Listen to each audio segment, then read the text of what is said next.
Delight IAS के इस मंच पर मैं कीवी सिंह आप सभी का एक बार फिर से स्वागत करती हूँ। आई होप आप सभी बहुत अच्छे होंगे और आप सभी की प्रिपरेशन बहुत अच्छी चल रही होगी। जैसा कि आप सभी को पता है कि हमारे चैनल पर टॉप 500 सीरीज़ का इनिशिएटिव चल रहा है, जिसमें हम 2023 के जो यूपीएससी का प्री है उसके लिए इम्पोर्टेंट क्वेश्चन की सीरीज ला रहे हैं। तो आज उसी में इंटरनेशनल रिलेशन का पार्ट 3 है। इसके 2 पार्ट पहले से ही आ चुके हैं। तो आज हम पार्ट 3 शुरू करेंगे और देखते हैं सबसे पहले क्वेश्चन को। कतर और बहरीन ने 14 अप्रैल 2023 को, देखिए करंट के क्वेश्चन जो होते हैं वो काफ़ी इससे ज़्यादा मिलते जुलते होंगे, तो आप ध्यान रखिएगा, ठीक है। तो ये करंट का क्वेश्चन है। कतर और बहरीन ने 14 अप्रैल 2023 को घोषणा की कि वे 2 साल के बाद अपने राजनयिक संबंधों को फिर से शुरू करेंगे, ठीक है। बहरीन की राजधानी क्या है, इसमें ये बताना है, ठीक है। इसमें ऑप्शन है मनामा, दोहा, मस्कट, अस्ताना। इसका सही ऑप्शन है मनामा, ठीक है। देखिए बहुत बार ऐसा होता है कि जो रियल क्वेश्चन होता है, बहुत बार हमने यूपीएससी में ये पैटर्न देखा है कि कोई नया कॉन्सेप्ट आ रहा होता है, कोई नई योजना होती, कई नई प्रकार के संबंध बनते हैं, घोषणाएं होती हैं, या किसी भी प्रकार की किसी भी प्रकार की जो वार्ताएं होती हैं, तो हम देखते हैं कि उस देश से संबंधित या उसमें जितने भी देश संबंधित है उनसे जुड़ी हुई कई बार ऐसी चीज़ें आती हैं। तो ठीक है, तो देखिए सबसे पहला पॉइंट तो इसमें यह है कि इन्होंने 14 अप्रैल 2023 को घोषणा की है कि वह अपने राजनीतिक संबंधों को शुरू करेंगे, ठीक है। दोनों देशों के प्रतिनिधि 12 अप्रैल 2023 को सऊदी की राजधानी रियाद में खाड़ी सहयोग परिषद जीसीसी के जनरल सचिवालय के मुख्यालय में मिले। कतर के विदेश मामलों के मंत्रालय और सचिव जनरल अहमद बिन हसन अल अहमदी ने बहरीन के विदेश मंत्रालय के राजनीतिक मामलों के अपर सचिव शेख अब्दुल्ला बिन अहमद अल खलीफा, बहुत लंबे लंबे नाम है तो थोड़ा सा इनको शॉर्ट फॉर्म में रखने की कोशिश करिएगा, के साथ 2017 से चली आ रही एक लड़ाई को सुलझाने पर चर्चा की। उन्होंने बहरीन, सऊदी अरब, संयुक्त अरब अमीरात और मिस्र के साथ कतर पर एक राजनयिक पाबंदी लगा दी और यह दावा करते हुए कि यह ईरान के बहुत करीब था, कट्टरपंथी समूहों का समर्थन करता है, और यह आरोप दोहा ने हमेशा से दृढ़ता से इनकार किया है। उसके बाद हम देखेंगे कि अब इनके बीच में संबंध सही से शुरू होने वाले हैं, ठीक है। अब जैसे कि हमने कुछ जान लिया है, ठीक है, बहरीन के बारे में, जैसे हमने इसकी राजधानी लिख ली। अब हम कतर की राजधानी देखते हैं। कतर की राजधानी दोहा है, ठीक है। अब हम आते हैं क्वेश्चन नंबर 2। ईरान, रूस, चीन और पाकिस्तान की भागीदारी के साथ 13 अप्रैल 2023 को अफगानिस्तान के संबंध में दूसरी चतुर्भुज बैठक कहाँ, किस देश में हुई है? इसमें ऑप्शन कौन कौन से? Uzbekistan, Pakistan, Iran, Turkmenistan. तो इसका सही ऑप्शन है उज्बेकिस्तान, ठीक है। जितनी भी बैठक थी वो उज्बेकिस्तान के समरकंद में आयोजित हुई है। पहली चतुर्भुज बैठक सितंबर 2022 में तजाकिस्तान के दुशांबे में संघाई शिखर सम्मेलन के दौरान आयोजित की गई थी, ठीक है। यह अफगानिस्तान के पड़ोसियों की चौथी बैठक भी समरकंद में हुई है। ईरान के विदेश मंत्री हौसैन अमीर अब्दुल्लाहियान, रूस के विदेश मंत्री सरगई लावरोव, चीन के विदेश मंत्री किन गैंग और पाकिस्तान के विदेशी राज्यमंत्री हिना खब्बार इस बैठक में भाग ले रहे हैं और भाग लेंगे, और इसके साथ साथ वह अफगानिस्तान की मौजूदा स्थिति के बारे में चर्चा करेंगे, ठीक है। अब हम लोग देखते हैं क्वेश्चन नंबर 3। दिसंबर 2021 में कौन सा देश न्यू डेवलपमेंट बैंक का चौथा सदस्य बना है? ठीक है, हम इसमें देखेंगे। पहला ऑप्शन है इसमें बांग्लादेश, दूसरा है म्यांमार, तीसरा है उरुग्वे, चौथा है मिस्र। इसका सही ऑप्शन कौन सा है? तो इसका ऑप्शन डी, मिस्र सही है, ठीक है। भारत ने न्यू डेवलपमेंट बैंक एनडीबी के चौथे सदस्य के रूप में मिस्र का स्वागत किया है। यह जो बैंक है वह 21 जुलाई 2015 से इसका परिचालन शुरू हो गया था, और सितंबर 2021 में बांग्लादेश, संयुक्त अरब अमीरात यानी कि यूएई और उरुग्वे को भी उन्होंने अपने नए सदस्य के रूप में स्वीकार किया था। ब्रिक्स यानी कि ब्राजील, जैसे ब्रिक्स का है ब्राजील, रूस, भारत, चीन और साउथ अफ्रीका के बुनियादी ढांचे और सतत विकास के लिए ये संसाधन जुटाने के लिए इस बैंक की स्थापना की गई थी, और इसी के तहत इन चीज़ों के बारे में की जाती है, और इसका मुख्यालय शंघाई चीन में है, ठीक है। अब हम लोग देखते हैं क्वेश्चन नंबर 4।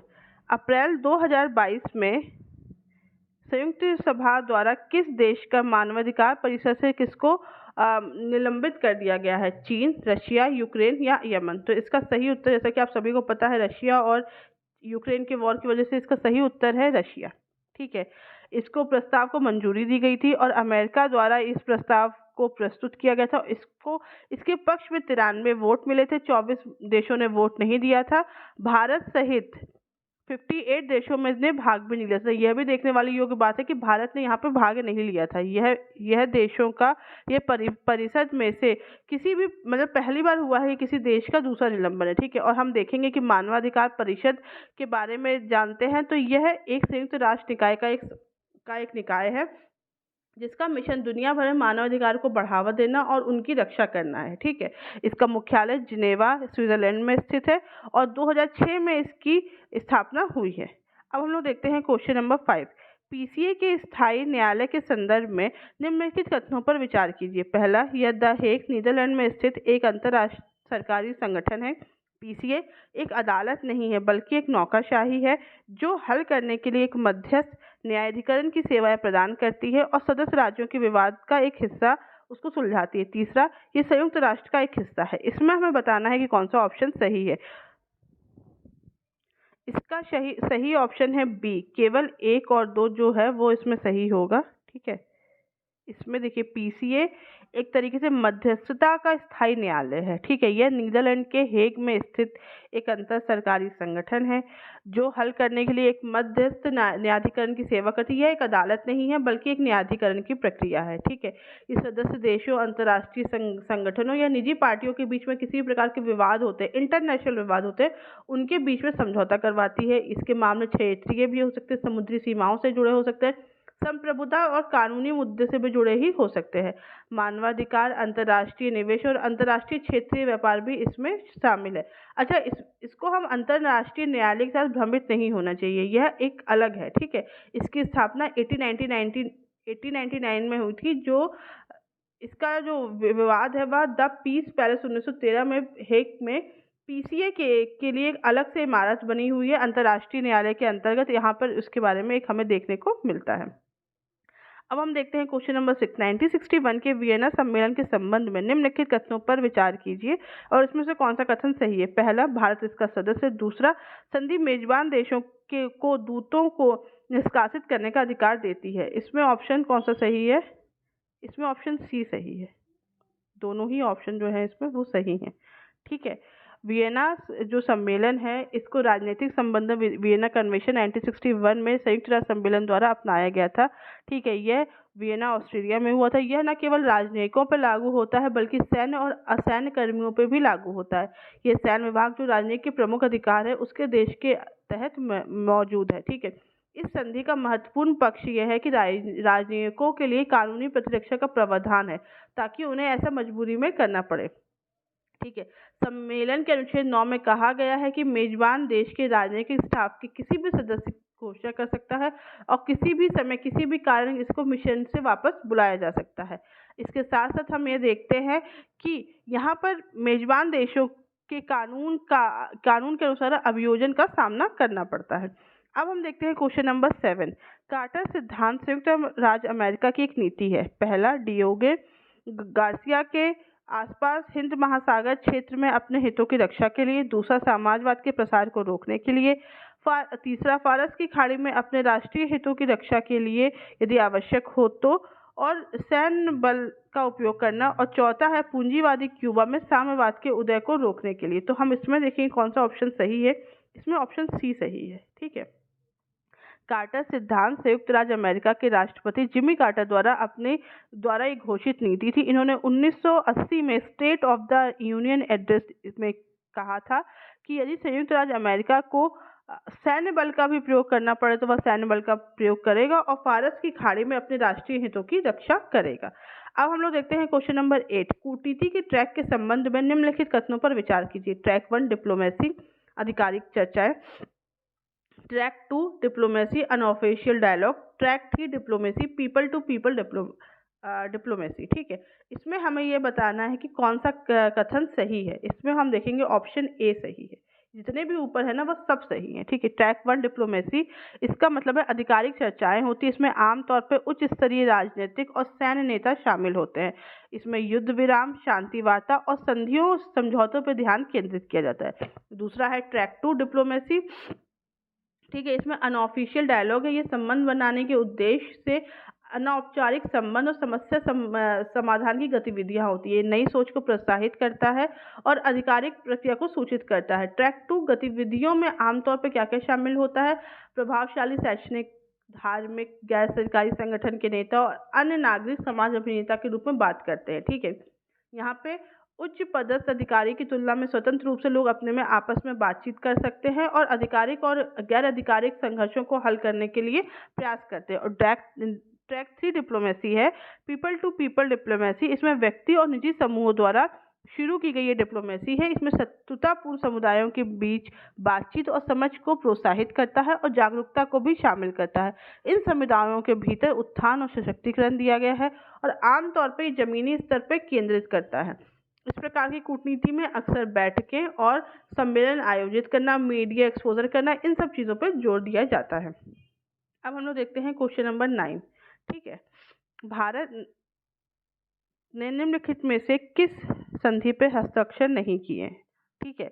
जैविक हथियार सम्मेलन, दूसरा रासायनिक हथियार सम्मेलन CWC, तीसरा क्लस्टर युद्ध संबंधी कन्वेंशन, या चौथा वानसेवर व्यवस्था। इसमें से सही कौन सा है?